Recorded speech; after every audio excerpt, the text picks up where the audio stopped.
Antioxidanty. Toto slovo počujete stále, ale možno ani sami neviete, čo v skutočnosti znamená. Dnes vám vysvetlím, čo antioxidanty sú a ako vám môžu pomôcť. Slovo antioxidant sa melie stále dookola, ale keby som sa vás opýtala, čo je antioxidant alebo čo vlastne robí, tak by ste boli pravdepodobne zmetení, alebo by ste pri najhoršom iba povedali, že sú pre nás prospešné. Takže teraz vám v jednoduchosti vysvetlím, čo sú antioxidanty a ako vlastne fungujú. Keď rozrežem jablko a nechám ho takto vystavené na vzduchu, tak začne za pár minút hnednúť. Je to preto, že celé jablko je ako keby zapečatené. Vnútorná dužina je chránená pred kyslíkom zo vzduchu. Ale ako náhle je ovocie rozrezané, prirodzený kyslík zo vzduchu reaguje s prírodným cukrom v ovoci. A to voláme oxidácia. A môžete si všimnúť, spôsobuje to zmenu farby. V jednoduchosti povedané, rovnaký proces prebieha aj vo vnútri nášho tela. Sme organizmy, ktoré dýchajú kyslík, pričom príjmanie kyslíka je normálnou súčasťou každodenného metabolizmu. Takže oxidácia prebieha vo vnútri všetkých buniek nášho tela. Je to prirodzený proces, ku ktorému dochádza vždy, keď dýchame, keď cvičíme, keď trávime jedlo a tak ďalej.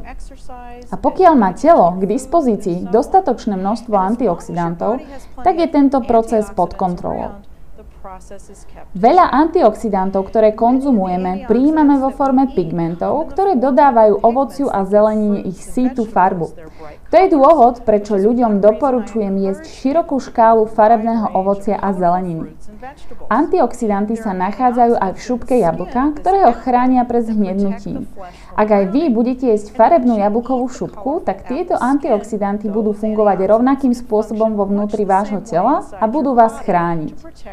Vitamín C je antioxidant, ktorý spôsobuje to, že moje jablko nezhnedne, ak ho pokvapkám trochou citrónovej šťavy.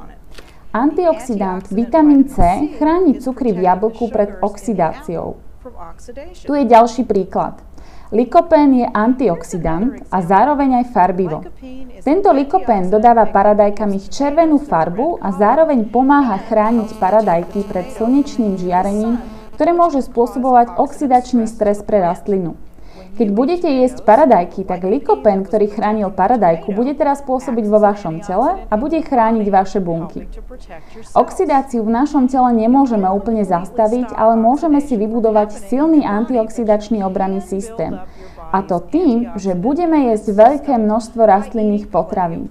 Pamätajte, keď si naservírujete na tanier rôzne ovocie a zeleninu, tak si nedávate len dostatok vitamínov, minerálov a vlákninu, ale aj rovnako potrebnú dávku antioxidantov.